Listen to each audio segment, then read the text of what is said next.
saan man. Ngayon, ayon sa ating puting ahas, 'di ba, nagkaroon ng selebrasyon ng New Year's Eve diyan sa Malacanang, which is wala nga si Senator Amy. At sinabi ko nga sa inyo, yan ay signales na wala naman talagang unit team dahil even si Senator Amy Marcos, kaaway talaga nila. Okay? Kasi kung hindi sila magkaaway, kung may unit team sila, dapat kompletong pamilya, di ba? Pasko yan. Pero again, dahil nga naiipit si Senator Amy sa Duterte at sa kanyang kapatid na Pulboronic at ang kanyang asawa. Kaya, ang asawa ni Kuting na si Ahas, di ba?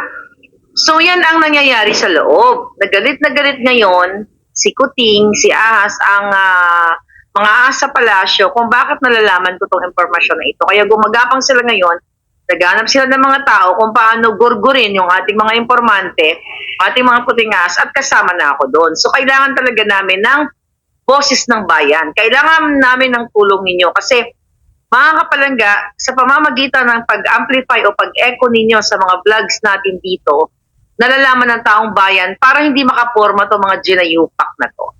Sabi ko nga, hindi biro yung tinatahak natin. So, yung in-expose ko nga na parating na video, na ang may hawak nun siyang may hawak ng alas actually, na inuunahan na nila na huwag kayong maniwala daw. Kaya nga sabi ko, in the past, kung makikita niyo yung mukha ni Kuting, ngumingingiwi, syunga-syunga na lang kayo kung hindi pa kayo maniniwala doon. So ngayon, mga kababayan, punta muna tayo dito sa sa ginagawa ni mamaya na si Bonjing. So 'di ba sinabi ko sa inyo na itong si Lisa talagang ginagawa niya ang lahat, si Ahas talagang sinusuppress niya ang lahat. Kayo diyan sa Pilipinas o kahit saan man na pwede niyang mabayaran ng salapi ng bayan. Remember the ICC issue nang sinabi ko sa inyo yon? November 18, nagipitin si SMNI, si Kibuloy, lahat. Diba? Wala pa yung kay Eric at kay Lorraine. Diba? Na-expose na natin yan. Ang sinabi ko rin sa inyo na may mga vloggers like me, okay, na-o-offeran nila. Kaya nga, magtatanong kung ano ang gusto ko mangyari para tumahimik ako. Which is sinabi ko sa inyo, ang kondisyon, di ba, may lumapit sa akin, remember that? Ilan ba ang lumapit sa akin at nag-offer? Una, I think first quarter of the year, na sinasabing ano ba ang gusto ko, mamili lang ako kung ano, okay, ang gusto ko. Then, itong recently, mga palangga, I think November, na sinabi ko sa inyo na tinanong din ako kung anong offer na gusto ko. Ang sabi ko, anong kondisyon? Sabi ko, mag-resign si Kuting. So, operan, itong mga vlogger, mga mainstream media, or kakasuhan. Sa akin, ito yung nangyari sa akin. Inoferan ako, hindi ko tinanggap kasi gusto ko, ang kondisyon ay bumaba si Kuting. Dahil pulboronic video yan, ay pulboronic pulboronic first gentleman at pangluloko sa taong bayan. Number 2, kakasuhan. Di ba kinasuhan nila ako? Kinasuhan ako ni Lisa Ahas Mugs sa pamamagitan ni Taerna. So ginawa na nila yon. Harassment, ginagawa na nila to sa akin mga palangga. Ano ba ginagawa ni Lisa? Harassment. Hindi nyo pa nakikita, hindi lang sa akin, yung mga informante na pinagbibintangan nila, actually hindi na pinagbibintangan, tamang hinala. Diyan sa Malacanang, sa iba't ibang ahensya, baliw na si Lisa Smugs at si Kuting. Kung sino ba talaga itong mga putingas ko, kasi lahat ng ating mga pina-expose dito ay talagang pasok sa banga. Right? Harassment. At ang pinaka-apat, kapag hindi ka, di ba, o-offeran ka, syempre, pag o-offeran ka, tinanggap mo, sa first step pa lang, ibig sabihin, binenta mo na yung prinsipyo mo. Kasi, let's say, for example, di ba, sinabi ko sa inyo, ako dito, pasabog ng pasabog na minumura ko ng mga hinayupak na ito, lahat, na hindi na malamon ng iro. Okay? Tapos sa labas din, pupuruin ko. O, yung ganda-ganda mo ni Lisa Smugs, hindi siya butod, sexy siya, kasing sexy niya yung mga Kardashians, o kasing sexy niya kung sino man ang sex, di ba? So, babaliktad ako, kasi nga, nasungal na lang na yung bunganga, di ba? So, yun yung step na first step is to offeran. Remember, I think November vlog ko yan. Ang sinabi ko dyan sa inyo, mga kababayan, aalukin pa ng trabaho. Okay? Aalukin ka pa ng trabaho, bibigyan ka ng trabaho. Pag mainstream media ka naman, kunyari, isang mainstream media, isang reporter ka, nag-uulat ka ng mga tama laban sa demonyong gobyernong ito. Anong gagawin sa'yo? O-offeran ka kung 20,000 ang sweldo mo, double nila to 40,000 para manahimik ka. So martial law, silent martial law sa Pilipinas na kayong lahat, Pilipino, whether ikaw man ay men uniform, ikaw man ay nurse, ikaw man ay teacher, ikaw man ay ordinaryong worker, sa palengke o kung saan ka man, kailangan mo mag-speak up day dahil binababoy kayo ng gobyernong ito. Sinabi ko yan sa inyo, November 18, double up ni Lisa Smugs gamit yung mga alipores niya para oferan kayo ng from 20,000 yung sweldo to 40K para manahimik kayo, para makontrol nila ang lahat sa Pilipinas. So, ibig sabihin, pag pumayag kayo, nagaganituhin kayo, like you people sa gobyerno na antayog ng pinag-aralan ninyo na magpapabayad lang kayo, ay kayo mismo ang magpapalubog dito sa ating bayan, mga palangga. Yan ang sinasabi ko sa inyo. So, ooperan. So, ito yung nangyayari ngayon, kaya tahimik ang ibang mainstream media at ang mga vloggers ay bumabaliktad. Hindi dahil sila ay takot, pero nasilaw sila sa pera. Kasi marami mga vloggers na matatapang. Look at General Macanas, Princess Maui, di ba? Nagsasalita sila. Hindi naman mayayaman yung mga yan eh. Hindi lang nila kayang masilaw sa pera.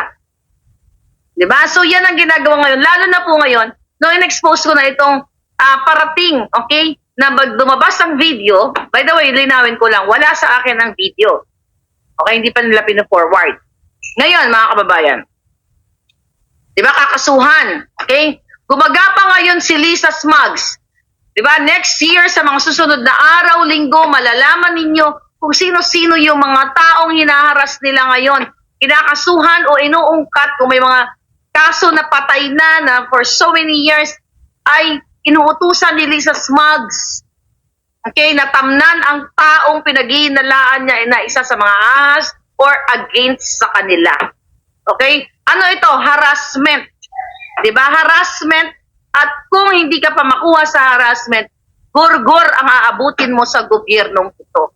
Kaya sabi ko nga, ano pa ang ginagawa ninyo? Magpapagurgur na lang ba tayo? Magpapabayad na lang ba itong mga bayaran na mainstream media? So, nasa inyo ang mga, nasa inyo mga kamay kung paano ito lulutasin. At going back dito kay Amy Marcos na absent sa New Year's Eve nila, okay, ulitin ko, nagko-contemplate pa siya siguro kung paano niya ipapacify, okay, paano niya pipigilin ngayon itong mga pulboronic video na ito or paano niya i-reconcile si Kuting at si Lisa, si Sara. Okay, dahil ito yung nangyayari sa likod ng camera. No, paulit-ulit natin sinasabi na talagang gugurgurin nila si Inday. Gugurgurin nila ang Duterte sa kahit anong paraang paggugurgur. Pinagkanulo na nga sa ICC. Ngayon, mga palangga, punta tayo kay Bonjing Remulla. Ito si Bonjing ay inaaratay talaga. But nakita nyo, Pasko nag-post siya ng picture na nakaupo na mukhang isang bulati na lang ang hindi pumipirma. Okay, napag-alaman natin, mga kababayan, ayon sa ating puting ahas na talagang mahina na ang pusong itim ni Bonjing, okay, at ang kanyang sistema sa katawan.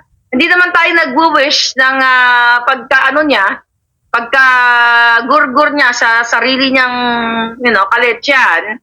But ang punto de vista dito, binababoy niya ang taong bayan. Hindi porket nag-post siya ng picture nung Pasko, ay okay na may senyales na nabuhay siya.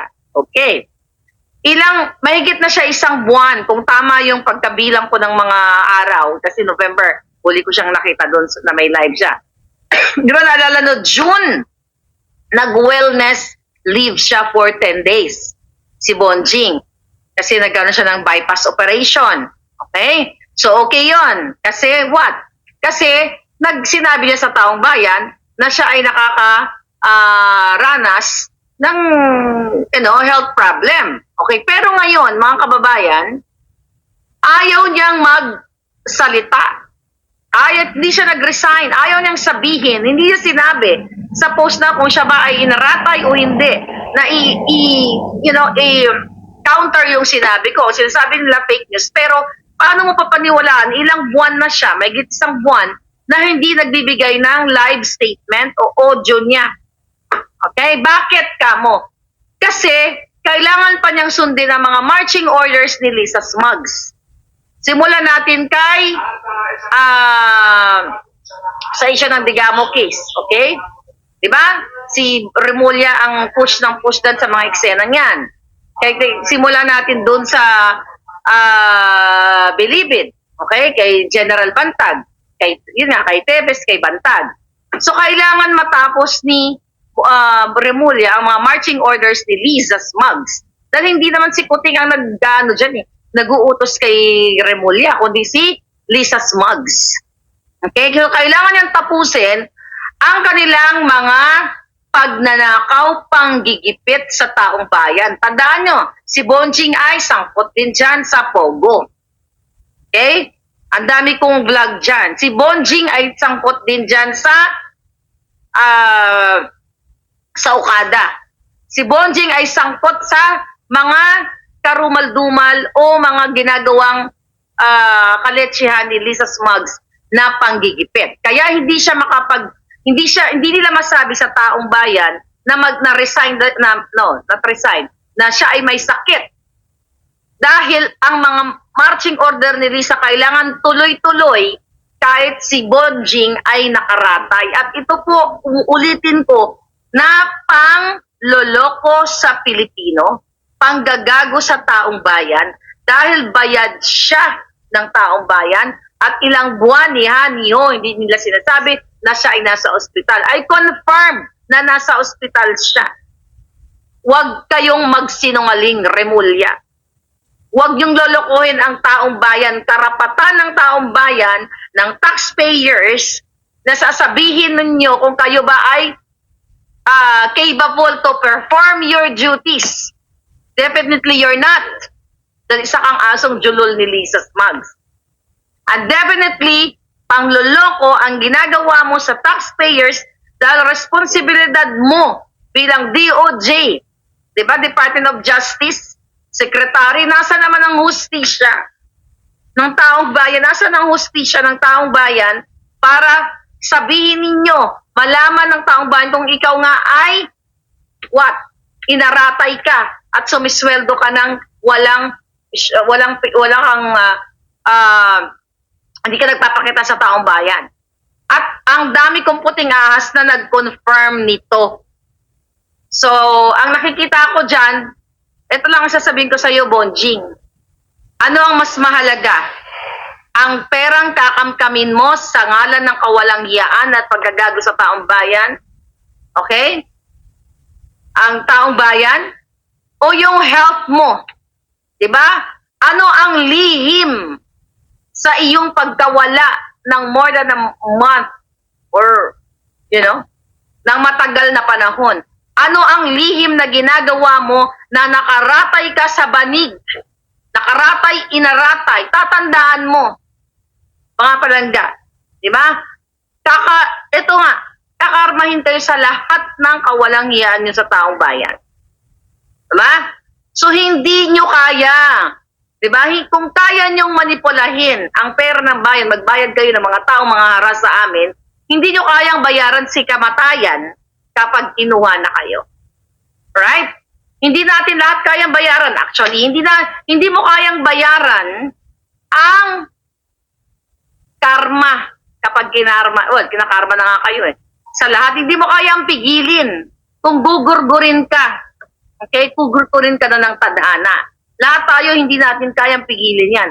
Pero yung pangluloko mo sa taong bayan at sumusweldo ka sa pera ng bayan at tuloy-tuloy ang marching order ni Lisa, well, definitely kung nakaratay ka, hindi ikaw ang nagpa-function, as DOJ Secretary. Kung di, etong hayop na Smugs, dahil siya lahat.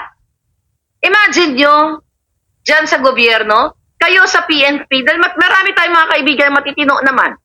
May natitira pa, marami-rami. PNP, AFP, alam ninyo sa buong lahat kayo dyan, huwag kayo magmaang-maangan. You know that. Na ang nagpapatakbo sa inyo ay hindi naman talaga yung PNP chief nyo. Kung anong inuutos ni Lisa Smugs, di ba? Ang iba sa inyo ginigipit. Tinatapon kung saan-saan. Di ba? Tinatamnan din kayo ng mga kaso, di ba? Oh, alam ninyo kung sino ang Jejimon na nag-uutos nito. Walang iba kundi isa lang ang pangalan. Babaing ahas, si Lisa Smugs. Kaya galit na galit ang hinayupak na yan. Hinahamon ko yung kasuhan niya ako. Sige nga, ang buha ka ng inang yan. Yung hayop na yan, gigipitin kayong lahat. Lahat ng mag-oppose sa kanya, pwede kayong gurgurin. Yan ang ginagawa niya. Tatahimik-tahimik lang niyang, kunyari, nag-iinarte dyan. Na kunyari, ginagamit ang mga bata. Pero kaya kayong gurgurin. Huwag nyo nang antayin, gugurgurin kayo ng mga inayupak na to. Kayo dyan sa PNP, AFP, lahat kayo. Sa sangay ng gobyerno, akala nyo hindi niya kayong gugurgurin? Kung kaya niyang anuhin ang mga kamag-anak niya, ni Kuting, lahat sila. Dahil pati mga kamag-anak ngayon ni Lisa Smugs at ni Kuting ay pinaghihinalaan nila na puting ahas. Kaya hinahamon ko kayong lahat sa gobyerno dahil alam nyo kung sino ang nagmamando sa inyo. Ngayon, plastic sa inyo, kaya kayong gurgurin. Diba? Bakit matahimik ang mga kututong paglaban kayo sa bayan? Look at Larry Gadon. Diba? Dating ingay-ingay yan. Babal, bobo. Di mo tahimik. Alam niya mismo kung anong nangyayari. Tahimik. Diba? Asan ba yung ibang maiingay noon na para sa bayan? Kasi takot sila kay Lisa Smugs na gugurgurin ang karir nila. At gugurgurin sila literally. Pero ako, hindi ako takot sa buwakan ng inang yan. Hindi ako takot sa hayop na yan kahit hawak mo pa lahat ng pera. Lahat ng pera ng Pilipino. Asan yung stick ko?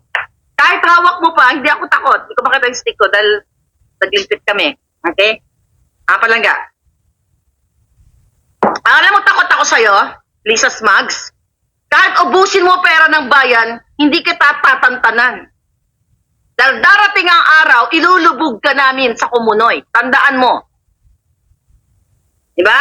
Kahit ano pang paggapang mo ngayon, pangaharas mo sa mga tao dyan sa Pilipinas, pagtatanim mo ng kasong hinayupak ka, at pananahimik ng mainstream media, dahil takot sila sa'yo, dahil maapektuhan ang kanilang mga negosyo, ako hindi ako takot sa'yo. Walang mawawala sa akin, buha ka ng Genemes ka. Ikaw, ilulubog ka namin sa Kumunoy. Ayop ka.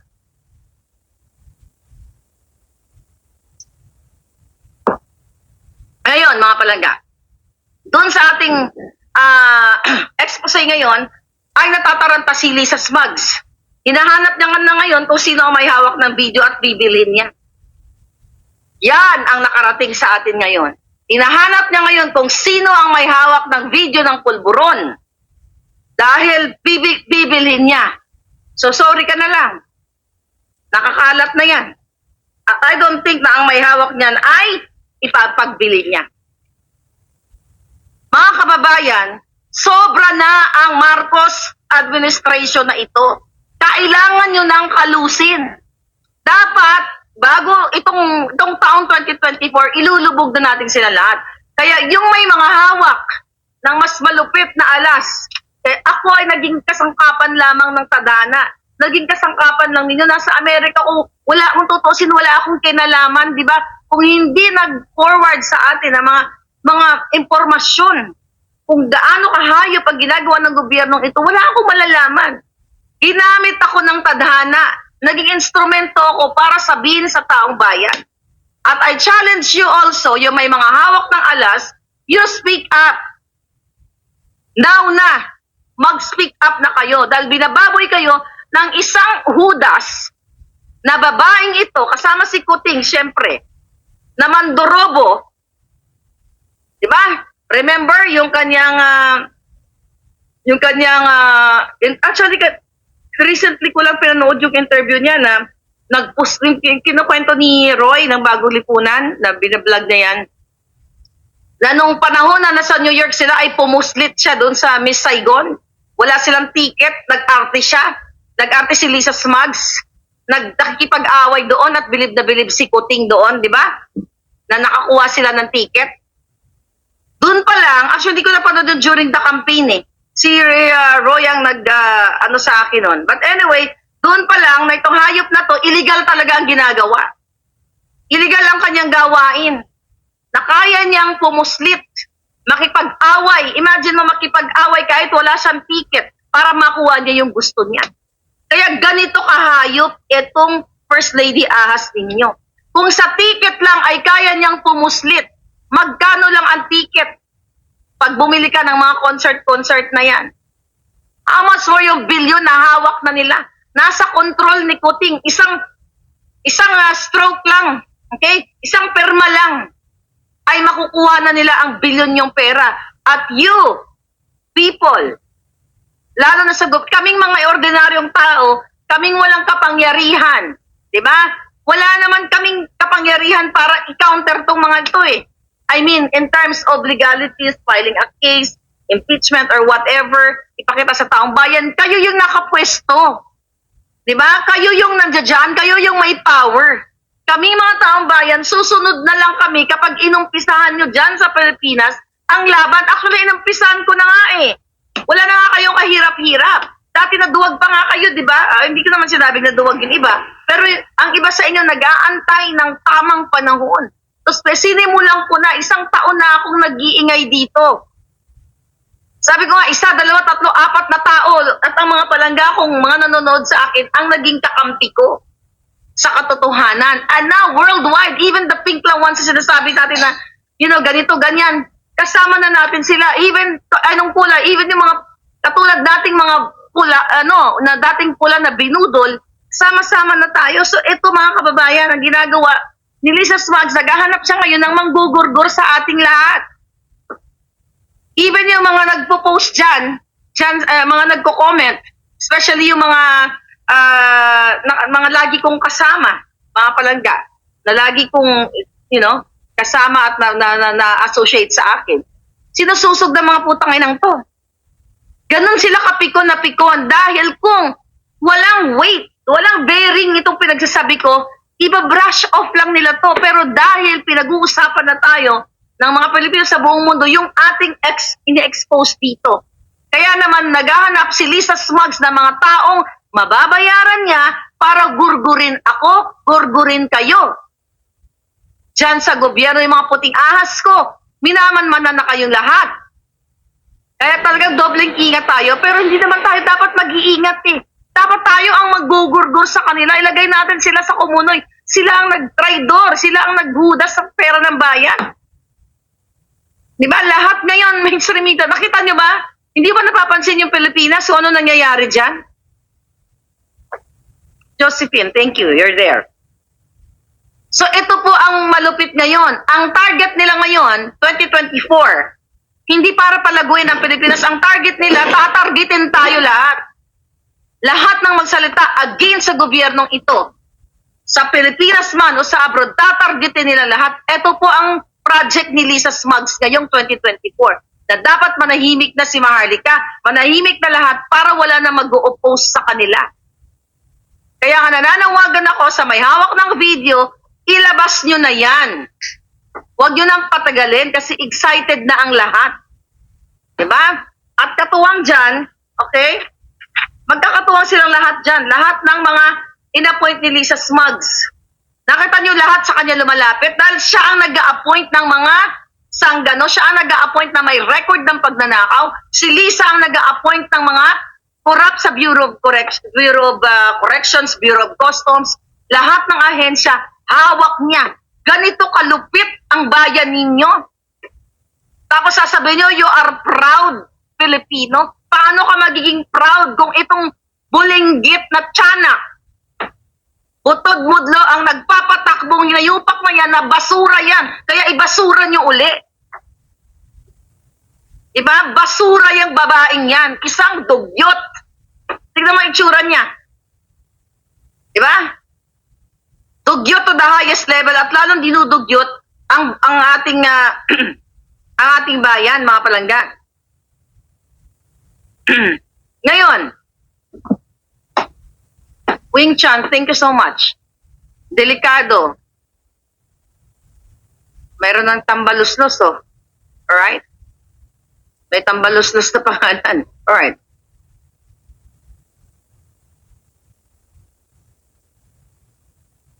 Okay. Sabi ni Eddie, ano ba yan? Bakit dyan ka sa US tapos paggalawin mo ang mga Pilipino, dapat doon ka rin mag-lead sa kanila. Tanga! Di mo ginagamit ang utak mo. Imagine mo, nasa Amerika na ako, dito na ako nakatira, dito yung pamilya ko. Nagsasalita ako para sa iyo. Okay? Para sa Pilipino. Okay, bakit mo ako pauuwiin? Doon ba ako nakatira? Oh, nandoon ba ang buhay ko? Nandito ang buhay ko, nandito ang karir ko. Diba? Yung mga katulad nyo, katulad mo. Alright? Kaya lumulubog ang bayan, nananahimik lang kayo at tatangu-tangu lang kayo kahit binababoy na kayo ng gobyerno ninyo. Lalo na namumuno sa inyo. Diba? Yan ang problema sa bansa. Yan ang problema sa Pilipinas. Na mabigyan lang kayo ng 2 kilong bigas, 1 latang sardinas, tumatango, nagbabaw na kayo sa mga politiko. Kasalanan nyo rin kung tutusin. Kasalanan nyo rin na nagpapauto kayo. Kaya, di ba, gusto nilang maging bobo kayo. Ayaw nilang umangat ang kalidad ng edukasyon sa Pilipinas. Ayaw nilang bigyan ng pagpapahalaga ang bawat nilang dahil gusto nila kayo maging mangmang. At utu-utuin, araw ng eleksyon, araw ng Pasko, bibigyan kayo ng kakaperanggot na bigas, na asukal, na kape. Then papalakpakan nyo ta. Yan ang ginagawa ni Lisa Smugs.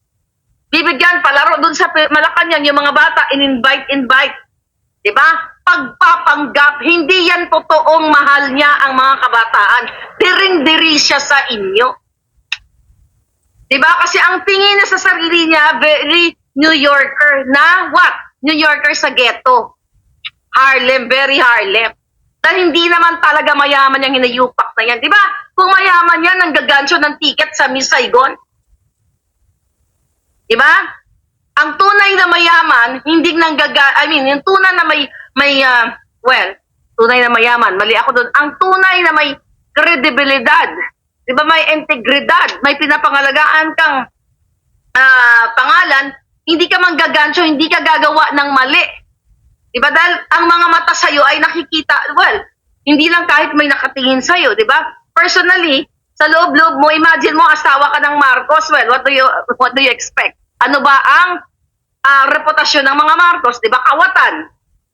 O, kaya pinandigan nila na lalong maging kawatan. Kaya, kung matino ito si Lisa Smugs, ay hindi siya makikipag sa buhatan sa mga smuggler. Kaya nga siya pinangalanan ng Smugs Ulitin ko, mga kababayan, hanggang kailan kayo tatahimik? Smuggling business pinasok na ni Kuting at ni Lisa. Pulburon business pinasok na nila. Diba? Paulit-ulit kong sasabihin sa inyo. Isinama pa nila sa kanilang mga trip si Mark Anthony Sayarot. Pinasama nila yung nahulihan ng pulburon na nagmamanufacture. Isinasama si Michael Ma. Kasama nila lahat. Anong klaseng bansa mayroon tayo? Na ang presidente ninyo, ang first lady ahas ninyo, ang kahangout nila ay mga sindikato. Tapos kayo, mga general na matitino, kailan kayo kikilos? Kung talagang mahal nyo Pilipinas, I challenge all of you. Alam nyo na si Lisa ang national problem at si Kuting. Binababoy ang mga taong bayan, kinigipit ang mga negosyo ngayon, hinahanapan ng butas kapag hindi nagbigay ng tama ng bribe sa BIR. May vlog ako dyan. Kapag pinagtripan ang negosyo mo, hanapan ka ng butas or magbabayad ka ng multimillion sa kanila, hindi papunta sa taong bayan, hindi papunta sa bulsa nila. Lahat na lang ng departamento ng gobyerno sa Pilipinas, pinababoy ng babaeng ito. So ngayon, galit na galit sila at naghanap sila palangga ng ng manggugurgur sa ating lahat. Sa akin. Kaya thank you kaya Madam Suki na talagang pinagdarasal daw niya ako, talagang Dinadasalan niya ako. Maraming salamat po sa lahat na nagdadasal sa akin. At ipagdasal natin ang bayan natin na malubog na natin lahat sa kumunoy itong mga taksil na ito. Diba? Wala kayong hirap na hirap kayo ngayon, lalo na yung mga OFW. O lahat tayo ng mga Pilipino dyan, lahat kayo dyan sa Pilipinas. Pero ang mga buwaka ng ina ko, maka-party. You know that already. Party ng Kongreso, party ng Malacanang. Sobrang bumabaha ang pagkain, bumabaha ang mga regalo, pera, kalahating milyon, mga luxury cars, may mga regalo pa mga babaeng, pakangkang. Samantalang kayo, hindi kayo makabayad ng bills ninyo dahil walang oportunidad. At itong mga pledges ni Kuting, na sinasabi recently mga pledges, putang ina, puro pledges. Di ba nag-materialize ba yung pledges? Wala. Nga ang taong bayan kasi kung nag-materialize, yung mga pledges na sinasabi niya from his travel, their travel, from all over the world, hindi sana ganito ang bayan natin. Even bentahan ng pulburon dyan ay nagmura na. May nag-send sa akin, I think, nagmura. I forgot kung sino nag-send sa akin. Ang bentahan ng pulburon, tama ba? Ewan ko kung alam nyo. 1 gramo? 1 gramo ba? From 5,000, naging 900 pesos na lang. Kumbaga, available na siya. Reachable, kumbaga, affordable. Diba? Sa mga taong, dati daw kasi 5,000 ang bentahan. Ngayon, 900 pesos na lang. Yan ba yung maganda? Ay, okay. Doon sa mga nagpupulay, okay, nagmura na yung pulburon. 900 na lang. Anong ibig sabihin yan? Ang ibig sabihin, dumadami ang supply. Kaya bumabagsak. Diba? Just simply lang. Supply of low and demand. Diba? Ngayon, mga palangga, diba? Yun yung sinasabi natin, mataas ang supply, mataas ang demand. Diba? Maraming supply. Ngayon, kung mataas ang demand ng pulburon, tapos konti lang yung supply, kaya nagmahal. Nung panahon ni Duterte, ganun daw ang bentahan, 5,000 per gramo. Pero ano ibig sabihin nun? Kasi ibig sabihin, walang maraming supply sa bansa dahil nga tinutokhang ni panahon ni Duterte at kasama nga dapat si Kuting sa tokhang, di ba? Napinigilan lang, nakiusap lang si Amy Marcos ayon sa ating puting ahas. So kung titignan ninyo, nasa pinaka-simple, okay, ng load, supply, and demand, panahon ni Duterte, 5,000 per gramo. So kung ikaw ay addictus benedictus na wala kang pera, hindi ka makakabili kasi saan ka kuha ng 5,000, di ba? May mga pera lang o mga kurap o mayayaman ng makaka-afford. Pero sa panahon ni Kuting, 900 pesos na lang per gramo. So, ibig sabihin, bumabaha ang supply sa Pilipinas, kaya kailangan i-bargain ng mga manufacturer ng pulburon. So, ngayon, bakit natin pinag-usapan to? Dahil itong issue na itong pulburon na ito, sinisira nila ang kinabukasan ng mga anak ninyo, mga OFW na iniwan ninyo mga anak ninyo dahil sa kahirapan ng buhay. Ngayon, pag pinapadala nyo ng pera, ito si Toto, si Nonoy, medyo mahina ang control sa mga tukso na ganito dahil, ganun talaga, vulnerable yung mga bata, di ba? Dahil may 900 siya, pinadalan siya ng pamasko ni nanay niya, o sige, titira na ako ngayon, pare, ganyan. Pero nung panahon ni Duterte, dahil kahit pa paano, hindi ba na zero out ang droga, mga palangga, at least hindi affordable sa lahat. Diba? Kailangan mo muna gumawa ng paraan para kung gusto mo talagang mag-addictus benedictus, kailangan mo mag-exert ng extra effort to get 5,000 pesos para mabili mo. So yan ang napakasimple na pangyayari sa atin. Binapabaha ni Kuting, okay, ng gobyernong ito ang pulburon. Kasi nagmamadali sila eh. Kumikita sila sa pulburon. Kumikita sa loto, sa pulburon, sa smuggling. Tapos aartehan lang kayo. Ibabangon natin muli ang Pilipinas, chuchu. May mga bata, kukunin, papuntahin sa Malacanang, bibigyan ng kapirasong loot bags. Hindi yan ang kailangan ng bayan. Ang kailangan ng Pilipino, sustainable livelihood program. Hindi ganyan. Maawa kayo, mga palangga, maawa kayo. Military takeover na dapat, sabi ni Alexander Gatchalian. Maawa kayo sa inyong bayan. Kahit ano pa kaganda ng bahay na ini-enjoy nyo dyan sa Forbes Park, sa lahat. Tapos paglabas ninyo, dahil pag ang Pilipino ay nagutom yan, ang Pilipino ay kumalam lahat ang mga sikmura ng mga milyon-milyong Pilipino, yung mga ano ninyo, yung mga kagandahan ng lugar ninyo, pwede i-take over yan ng mga Pilipinong gutom. Kaya dapat kayo ay bigyan nyo ng what? Kayo, dyan sa gobyerno. Well, si Kuting hindi na effective yan mga palangga. Hindi na effective si Kuting, hindi na effective si Lisa. Kayong mga may matitinupang natitira at may pagmamahal sa bayan, kailangan nyo magsumikap. Dahil akala nyo ngayon secured kayo sa inyong mga tahanan. Diba? Recently nga, diba? Naglindol. Oh. During the hearing, doon kila Badoy at saka kila Ka-Eric, diba? Naglindol. So, ibig sabihin, kaya kayong singilin. Kaya kayong singilin at utasin ng tadhana at ng taong bayan kapag oras na ng pag-speak up day. Huwag kayong pasisiguro, Kuting. Dahil hindi ka na matatapos sa term mo. Dahil oras na lumabas ang pulburon video, doon mo makikita kung paano mag-aklas ang taong bayan.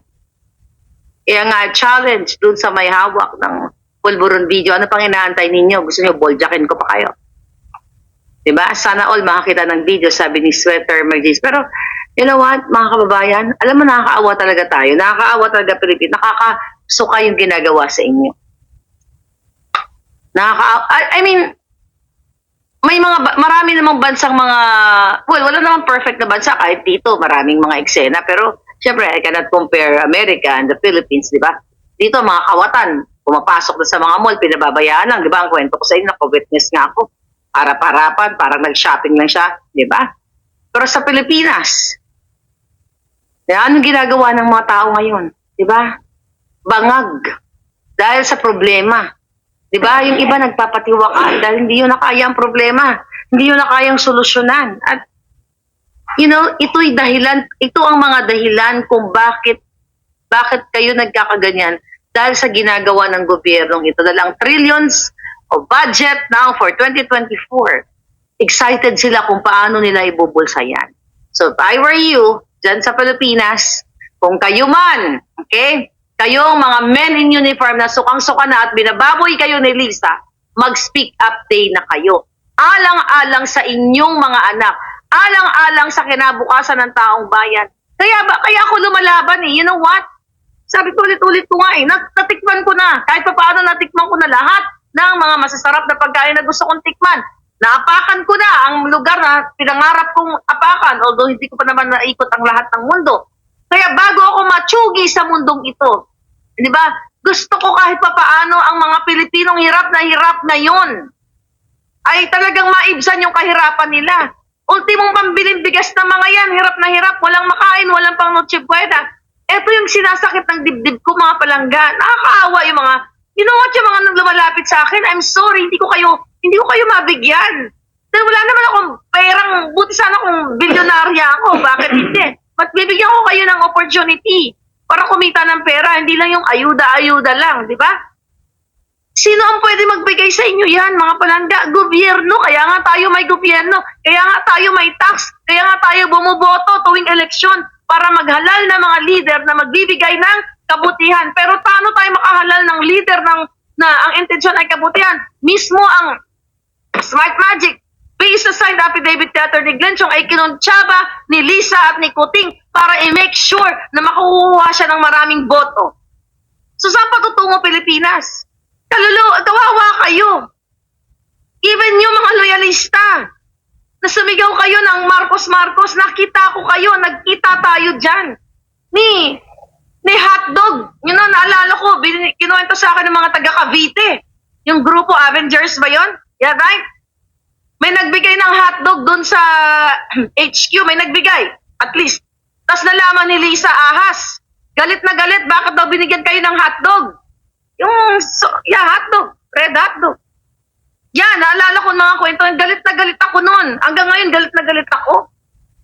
Di ba nagmumukha kayong pulubi? Alam mo Ilagay nyo yung mga sarili nyo na nandoon kayo. Ilagay nyo yung mga sarili ninyo nung nandoon na nakita ko meeting the Avansi na umiiyak kayo, ay na bumubulong kayo sa akin, Miss Marlica, sana po magkatrabaho na kami. Anong sabi ko? Sana. Sabi ko, sige, sige. Sabi ko, gagawin ni Bongbong yan. Hindi niya kayo pababayaan. Putang ina. Instrumento ako sa pambababoy ng mga putang inang to. Gumastos tayo lahat ng pera, OFW, pera, time. Kasi umasa tayo na ibangon tayo, na bigyan ng solusyon ang mga problema ng ating mga kababayan. Not only OFW, but the whole Filipino. Pero anong ginawa sa inyo? Nakipagsabwatan sa pulburon? Manufacturer? Sinasama pa? Pera ninyo? Imagine nyo, sinasama ni Kuting Jr. at ni Lisa at ng mga hayop nilang lahat ang gumagawa ng pulburon na ikinasisira ng mga utak ng inyong mga anak. Binibit-bit nila papuntang Amerika, Europa. Kasi business partner nila. Sinasama nila si Michael Ma at iba pang mga smuggler na sumisira sa buhay ng mga magsasaka. The reason why yung ibang mga magsasaka, yung iba nagpakamatay. Yung iba hindi nakatapos ang kanilang mga anak dahil hindi kayang sustusan. Pero yung buwaka ng inang first gentleman ninyong na si Kuting Marcos Jr. ay ina-appoint pa ang mga smuggler sa mga posisyon na napapahirap sa inyo. Ito ginagawa nila mga palangga. Ang mga balikbayan box now. Hindi lang binabalita ng mga media. Yung kaibigan ko na pinuntahan ko, nalala nyo bonfire ako? Nagpadala siya, LBC niya pinadala. Nagpadala siya kasi napag-usapan nga namin yung mga kalan-kalan, yung mga hex something, I forgot the brand. Okay? Comment nyo na lang palangga. Hex Clad. Okay? Pinag-usapan namin ng mga ganyan. Sabi niya, pinadala ko na yung mga Brenda, thank you palangga. So, pinadala niya sa Pilipinas, sa Sindangan. Okay? Yung mga used niya dito sa Amerika. Anong ginawa? Hindi nakarating yung mga magaganda. Recent yun, mga palangga. Hindi nakarating sa pamilya niya yung mga magagandang kaldero, magagandang plato, na pinadala niya, na maayos, pinadala sa pamilya niya. Yan ang nangyayari sa customs ngayon. Walang pakalam, walang media na nag-uulat ngayon. Dahil sinungalingalan na. So kayo mga OFW, may kwento ba kayo na nagpapadala kayo ng pera ng balikbayan box? Oh, yun ang nagkwento sa akin. May isa pa. Si tita sa Canada ba or Australia. Okay? Yung mga napapadala na kulang, yung mga magagandang klase, yung mga ali ba sa Ilonggo, yung mga magagandang klase, nawawala. Yan ang nangyayari sa customs. Bakit? Walang pakialam. Sino ba nasa customs? Diba? Appointed nila sa Smugs. Si Rubio naman, dating bagman. Imagine mo si Rubio na dating bagman diyan sa customs, yan ang in-appoint ni Lisa. Kasi ang gusto ni Lisa, pag in-appoint niya, you can deliver ng epektos. Pwede kang magnakaw, pwede kang maging bagman niya. So kaya yung mga bagay nyo ngayon, ay what? Nawawala ang mga laman. Kaibigan ko, doon, nagkwentuhan kami before Christmas. Ito ba? Nung panahon ni Duterte, kahit papaano, sabi ni Duterte, yung mga nagdalagay ng bala, ipapalunok niya. O simula nun, wala na naglagay ng bala. Nabawasan, itong mga balikbayan box, sabi ni Duterte, kapag kayo ay tinatarantado ng mga taong nasa gobyerno, let's say, nag-ayos kayo ng mga papel-papel ninyo, whether sa ibang bansa, magwala kayo, magsigaw kayo, i-express yung karapatan ninyo bilang isang Pilipino, di ba? Ngayon, Anong ginagawa ni Lisa? Pag nag-express ka ng opinion mo, nagsalta ka, nagtanong ka, magpaliwanag kayo, Congress, anong gagawin? Ipapakontempt ka, ipapakulong ka. Kung pwede nga lang, ipapagurgur ka. Then it's your call, people sa Pilipinas. It's your call, mga military, men in uniform. It's your call kung papayagan nyo itong hinayupak na butod, mudlo, sindikatong babaeng to, nahahayaan nyo siya na babuyin ang sinasabi nyong mahal nyo ang Pilipinas. Kailan nyo ipagtatanggol ang bayan ninyo? Kailan nyo ipagtatanggol ang flag nyo sa babaeng waka ng Ginemes na ito? Gumagamit siya ng mga tao ngayon. Dahil, naduduwag ka, Lisa, nakakasuhan ako. Diba? Kaya ginagamit mo si Taer na. Naghanap ka ng tao para manggurgur sa akin. Hindi ka magwawagi. King ina ka. Hindi ka magwawagi. Dahil malapit-lapit na kayo. Ito ba gusto ninyo? Ang presidente ninyo, ang first lady ninyo, gugurgurin na lang kayong patalikod. Tatamnan kayo ng kaso. Kung kayo ay may negosyo, gigipitin kayo. Di ba may inulat ako katulad ni Sara Geronimo? Anong ginawa dyan? Di ba? Inano yan. In-scrutinize yan. Sinisilip ang mga taxes. Buti sana, kung ang ginagawa nila is for the people. Na, sige, silipin natin lahat ng mga artista. May mga tax evasion ba yan? O, ganyan-ganyan. Buti sana kung ilalagay sa kaba ng bayan at gagamitin for what? For livelihood programs. Kaso, ang ginagawa ng mga nayupak, kunyari, itong si artista A, yan, may nasilip kami. Supposedly, ang babayaran mo is 10 million. O sige, 5 million na lang. Anong gagawin ng mga kasindikatuhan ni Lisa Smugs? Hindi i-remit ang 5 million. Maaring 1 million lang o 500,000 o 200,000. Ganon ang laro nila, mga kababayan. Kaya sabi ko, ano pang inaantay ninyo? Mag-speak up day na kayo. Anong ginagawa? Papayag kayo ng isang buwaka ng inang Lisa na yan. Tingnan mo, kung makita mo ang balat niyan, balat ahas talaga. Diba? Nabudol talaga kami. Dahil magaling siya plastic. Yun ang hindi ko nakita mga palangga. Kaya di rin nakita ni Atty. Gidenchong yun. Mambubudol. Pero at least nakita natin ngayon. At darating na ang mga susunod na araw, linggo, panahon, na ilulubog natin sa kumuno yan sa tulong ninyo. Tatahimik kayo. Nakita ninyo ang mga mainstream media? Parang wala kayong mga silbi. Dahil pinalamo na kayo, mahiya kayo sa pamilya ninyo. Yung mga malalaking media kasi, kayo mga malalaking media entity, they're not really for you. Na sasabihin para sila sa taong bayan, nagbibigay tuwing, di ba, nanghihingi pa nga yung mga yan, GMA7, ABS-CBN, lahat na ng mga media nanghihingi pa ngayon ng mga donation kapag pag may mga nasalanta ng bagyo o ng lindol, di ba? Nanghihingi sila, kayo naman mga OFW, di ba? Naawa kayo sa mga kababayan nyo, ipinapadaan nyo sa kanila. May issue na yan, hindi nila nare-remit. Di ba? Na supposedly sila ang maraming pera, binibigay nila sa taong bayan. Pero ngayon, ano bang iniisip nila kung bakit sila na hindi nagsasalita? Bakit ang kanilang mga reporter ay tahimik o bumabaliktad nag-isas kay Lisa? Kasi pinoprotektahan nila ang kanilang negosyo.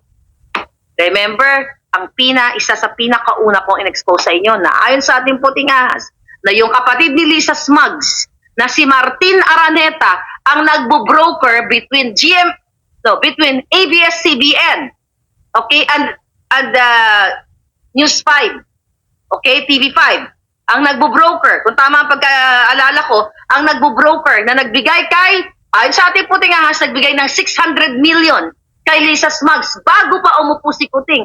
Diba na-intercept yan? Pinag-usapan yan sa Kongreso at sinasabi ni Marcoleta na illegal ang ginagawang pag-merge. Diba? Naputol yan? That was last year. Yeah, I think that was last year. So, eto ang ginagawa ni Lisa ng kanyang pamilya. Mga hayop sila. Talagang inuubos ang pera ninyo. Balikan natin. Doon na lang sa Nika report ni Clarita Carlos na sinasabi sa Nika report na ang pamilya ni Lisa Smugs, ang kanyang kapatid ay sangkot sa smuggling. At ang sabi ni Clarita dyan, nasa mga kamay ninyo if you do right or wrong. Diba? Doon sa message niya. So ano nangyari? Naligwak si Clarita at inopera ng pwesto sa Congress. At ngayon nakaitambalus-lus na nag-e-enjoy ng pera ninyo. Kaya tahimik si Clarita kasi sinungalingalan na yung bunganga niya ng pera ng bayan. Sinungalingalan na tinitampalustos. Kaya I challenge Clarita, kung sinungaling ako, file a case against me. At isasampal ko sa iyo ang ebidensya. So nakita nyo, kahit ito'y 80 anyos na walang pagmamahal sa bayan. Diba? Kasi mahal nila yung pera. Kasi ako kung mahal ko, lahat tayo kailangan ng pera. Pag hindi ko kayang tumanggap ng pera, galing sa pagnanakaw, galing sa gobyerno, dahil hindi yan ang intention ko. Nung ako ay tumayo at nagsalita dito sa jutang ginemes na social media na ito. Okay? Well, not pala jutang ginemes, kinokontrol kasi tayo eh. Yan sa Facebook eh. Ang ibig ko sabihin, yung nakakakilala sa akin, 2015 pa lang, wala pa akong kinikilingan kung sinong politiko dahil wala pang election during that time. Di ba? Hindi ko pa alam kung sino mga tatakbo. I started nga sa issue ng Balikbayan Box dahil sa pagmamahal ko sa mga OFW at pagmamahal ko rin sa sarili ko dahil nga yung pag nagpapadala ko, di ba, na nawawalan ka, yun yung nararamdaman ko bilang Pilipino eh. Kaya nagtuloy-tuloy ako sa pagnangak-ngak dito dahil sa pagbababoy sa atin. Kung hindi kayo kikilos, mga kababayan, kailan kayo kikilos? Bababuyan kayo ni Lisa at ni Kuting. Well, si Kuting, sunod-sunuran nga lang yung kay Lisa, pero ang Araneta Romualdez, yan talaga ang magpapabagsak lalo sa inyo. Yan si Amy, bibigyan natin ng konting tsansa yan. Senator Amy, bibigyan ka namin ng pagkakataon para mamili. Para ka ba sa Pilipino o para ka lang sa kapatid mo o pamilya mo? Dahil ang alam ko, pati pamilya mo, sukang-suka sa kapatid mong Kuting. Mamili ka. At ikaw naman, Direk Daryl Yap. Okay? Advisean mo naman si Manang. Hindi ko sinasabi. Hindi ko sinasabi na utusan mo siya kung anong gawin niya. Dahil may sarili siyang, in the first place, may sarili siyang utak. Diba? Kaya di ba si Daryl? Minsan nandiyan yan eh. Palangga. Hindi ko sinasabing utusan mo si Amy, alam niya kung anong tama. So baka pwedeng paispantahan mo ng konti. Ay mo Manang, baka naman. Kasi si Daryl is yan eh, Duterte supporter yan si Daryl. Alam niyo, I will tell you a story. Hindi ko yan kilala si Daryl, okay? Yap. Hindi pa kami nagkuita ng in person yan. Nung pumunta ako, ito, nakwento na yata ito ni Pebo. I don't know kung nakwento na ni Pebos. Nung pumunta ako, first na umuwi ako ng Pilipinas. Nung pumunta ako sa meeting de Avance, ininbita nga ako dyan sa HQ na yan, di ba? Na doon si Lisa Smugs. May picture nga kami. I think, tinan ko nandito yung picture namin para makarelate kayo sa picture namin. I think kung may picture kami dito. Parang walang naka-ready. But anyway, ininbita ako, di ba? Yang si Lisa Smugs na yan, andun si Pebbles, andun si Joe Smith, andun yung mga kaklase ni Lisa, andun si Rose, ewan ko, nabigyan na ba yun? Si Rose, Montenegro. Okay? I don't know kung nabigyan na ng pwesto. Tahimik na yan yata. Baka hindi nabigyan. Galit na galit si Lisa kay Amy at saka kay Daryl Yap. Siyempre si Daryl Yap, director ng Made in Malacanang. Diba? Galit na galit si Lisa dyan. Kaya alam na alam ko, nagigil si Lisa kay Daryl Yap. Unang-una, nagagalit siya dahil doon kay Lenlen, nagagalit siya dahil may ginawa si Amy at saka si Daryl na yung Lenlen kay Lenny. So doon pa lang, makikita mo pala talaga, dilaw na dilaw siya. Wala akong alam kasi sinabihan niya si Pebbles, talakera, na si Pebbles at saka si Joe, sabi niya, I saw you at Daryl's, yung Lenlen puppet, ayaw ni Bong yun, Bong doesn't like it. Sabi niya, remember, Mother Pebbles talakera, ayaw daw ni Bongbong yung parang nang aaway o nang aapi-api. Ba po, jutang sinima, kala mo totoo, ayaw ni Bong yung puppet-puppet. Yung pala, di ba, ang gusto nila, yung malupitang pagnanakaw. Pero yung mga puppet-puppet, kunyari, ayaw, julul. Yung babae ka, ikaw Lisa Smugs, hindi kita titigilan. Akala mo, kahit pag hindi ka magwawagi, papagurgur mo ko, putang ina ka. Ikaw, taong bayan ng gugurgur sa'yo. Mga kababayan, kailangan nyong malaman, although alam nyo na gumagawa si Lisa lahat ng mga tao niya para gurgurin ako. Para pag tinamnan na nga ako ng kaso dyan sa Pilipinas, di ba? Kasi galit na galit siya dahil hindi nila kaya akong mapatanggap ng offer. Di ba, sinabi ko sa inyo, December pa lang inoperan ako ng mga hayop na yan. Umuwi daw ako ng Malacanang, ng Pilipinas, tapos surpresahin ko si Lisa. Di ba, para magbati kami. Anong sabi ko? Hindi, magkita kami sa Russia o sa Ukraine kung gusto niya mag-ayos kami. Di ba? Kaya ngayon, hindi niya akong kayang bayaran. Yun ang masakit sa kanya. Kaya niya bayaran yung mga taong nakapaligid sa kanya ng multi-million. Pero ang isang Maharlika, kahit 1 billion pa, kahit ilan pa, hindi niya kayang bilhin. Yun ang galit na galit siya, na akala niya most powerful siya, kaya niyang bayaran ng mga taong nakapaligid sa kanya. Pero yung isang Maharlika, na hindi naman mayaman, nabubuhay dito, di ba? Sa Amerika, nang ayos lang, at nabubuhay sa pa-swipe-swipe lang. Diba yun yung atake nila sa hindi niya ako kayang bilhin. Hindi mo ako kayang bilhin. Dahil ang ipambibili mo sa akin galing sa pera ng bayan, papalunok ko sa'yo lahat yan. Papalunok ko sa'yo sa laksak ko sa kipay mo. Lahat ng ninakaw mo. Katuwang ko ang taong bayan. Akala mo magwawagi ka? Sa lahat ng pahirap mo sa mga tao, even men in uniform, nahihirapan kayo, ginigipit kayo. From PDEA, ginigipit kayo ni Lazo. Yan ang vlog ko noong nakaraan, di ba? Ginigipit kayo. Kayo dyan na matataas mga abogado kayo, mga mga sir. Binababoy kayo ng mga ito. Ito yung masakit sa akin. Nasasaktan ako sa ginagawa niyo. You know why? Sabi ko sa sarili ko, kung kayo ay mga abogado na, mataas na ang pinag-aralan nyo, binababoy kayo ni Lasso, sa PIDEA, sa PNP, at kung saan pa mga departamento, sa DOH, yung mga doctors and nurses natin, na ginigipit ni Lisa. Ginigipit kayo kasama yung mga alipol. How much more ang isang vendor? How much more ang isang nagtitinda sa palengke? Yes, mga gwardya. How much more kayo mga sir, mga ma'am? Kung ito mga lawyers natin, lawyers, ano ba yung mga lawyers? Tagapagtanggol ng tama. Pero mismo sila ay biktima ng gobyerno ni Lisa at ni Kuting. Ano kayo? Takot dyan sa babaeng yan. Isang teris ko lang yan eh. Wala yung mga armado niya sa paligid niya, one-on-one. Titirisin ko yan. Kaya kong lunukin ng buo yan. Huwag yan ang gagamitin ang pera ng bayan at ang mga armadong mga, mga PSG na mga tiwali kung meron man. PSG kayo, kakausapin ko kayo. Hindi ba kayo naawa?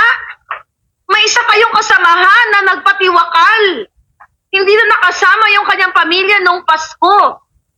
Dahil binuli ni Lisa Smugs. Nagpatiwakal siya.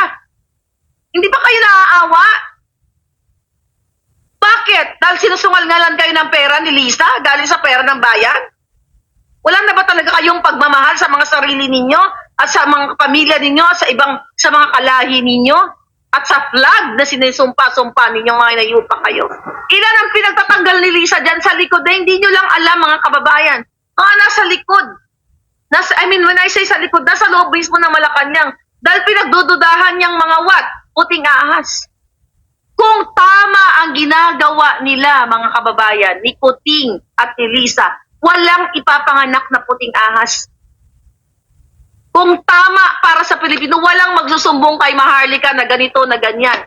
Ang isusumbong sa akin, Maharlika, ang ganda ng gobyerno ngayon. Grabe, ang galing-galing ni Marcos, ganito, ganyan-ganyan. At yung bawat ganda na yan, hindi lang dapat yan kwento. Na isa sa buhay yan, nagmamaterialize sa bawat sektor ng lipunan. Yung 20 pesos na kilo ng bigas, dapat nagmamaterialize. Hindi lang yung katulad ng sa Cebu nga, naulat na natin sa inyo yun. Bibili ng 25, bibili ng gobyerno ng 25, isibibenta ng 20. Ng gobyerno pa rin, ng kadiwa. Para kunyari. Oh, by the way, biglang kadiwa, naalala ko, nag-comment ako na kay Kuting. 25 yata, December 25, may nirentahan na naman silang bata na nag-post na may video yung bata, nagbabasa ng script na kesyo ang buhay daw nila nagkaroon ng liwanag dahil kay Kuting. Diba, nakita nyo, ginagamit na naman yung mga kabataan, nagmura yung ganito, ganyan. Ano kaputahan yan? Imagine mo, kukuha sila ng bata, pababasahin nila ng script at sasabihin ng bata simula ng kahirapan nila nung mga nakaraan, naglumiwanag ang buhay nila dahil kay Kuting, dahil sa gobyerno. Kung talagang gusto nila na maramdaman ang pagbabago ng buhay ng ating mga kababayan, hindi nila kailangan, hoy Marcos Jr., buwa ka ng ina ka. Kayo Franz Imperial, kayo Gerald Barria, na pinababasa nyo ng script ang batang ito, mga inayupa kayo, biniktima nyo na naman. Dahil kung totoong nagbago ang buhay ng batang yan, candidly interviewin nyo siya. Candidly, hindi yung pababasahin nyo ng script. Halatang nagbabasa yung bata. Ganito, mga kababayan, ginagamit yung mga bata. Pinapunta sa Malacanang, binibigyan ng kapirasong loot bags. Di ba? Tapos yung latest, puntahan nyo kay Kuting. Ito. Puntahan nyo sa, wag na nga pumunta. Ito na lang. Ay, lupat niya to. Okay. But anyway, tignan nyo lang okay lang nyo panoorin. Kasi, isa sa mga kinagagalit ni Lisa, bumababa yung engagement nila. Di ba? Kaya nga, di ba, ang binukelya ko sa inyo, I think that was 20, yung nag-party sila, inimbitahan nila yung mga vloggers at yung mga, kung sino pa, sa Malacanang.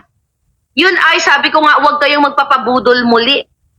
Inimbitahan nila yung mga vloggers, di ba, para utuin uli ni Lisa Smugs. Doon sa mga vloggers na nandoon, baka nahiya. Pinakain kayo ng bonggang-bongga, di ba? Kasi nahiya naman sila dahil nung December 10, pinagtanggol ko kayo ng 2022 na pinakain ng steak, ng salmon, ang mga taga-mainstream media may parapol pa na kung ano-ano mga gadget, tapos kayo si Madala. Ngayon, nag-improve sila. Di ba? Marami daw pagkain, pinagmamalaki ng ibang, may mga nag-send sa akin pictures eh. It's good, pinakain kayo. Pinalamon kayo. Pero ang kapalit nun, what? Dulitsky, thank you. Ang kapalit nun, what? Bubudulin na muli kayo. At kapag vlogger ka, mga palangga, dapat independent ka.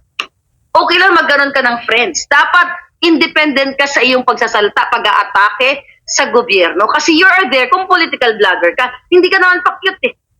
Imagine mo ma-associate ka sa kay Lisa. Kasi what? Nakakatanggap kayo ng regular payment. 30,000, nag-aaway-aaway pa kayo. That's not Maharlika. Lulublob ko kayong lahat sa komunoy pagdating sa dignidad at kredibilidad. Dahil sabi ko nga, kung pera lang ng bayan ang hinangad ko, o posisyon lang sa gobyerno, dyan na ako sa tabi ni Lisa Smugs. Ang daming taong lumapit sa akin para what? Makipag-appoint o i-push ang kanilang mga application. I can make multi-million of pesos. Gamitin ko lang yung aking connection kay Lisa, pero hindi ko piniling mambudol ng tao. Dahil hindi ko ugali na budulin ng Pilipino. Di ba na magdildil ako ng asin, which is hindi naman nangyayari dahil masipag naman tayo, di ba? Hindi mo kailangan magdildil ng asin kung masipag kang tao. Kung may pangarap ka sa buhay, hindi mo kailangan magdildil ng asin. Ito ko na buhay ko sa inyo, di ba? I started young, nabuntis. Nagluluto, alas 4 na madaling araw, gising, working student para makapag-aral. Pagkatapos ng school, tatakbo sa trabaho, alas 2 ng hapon.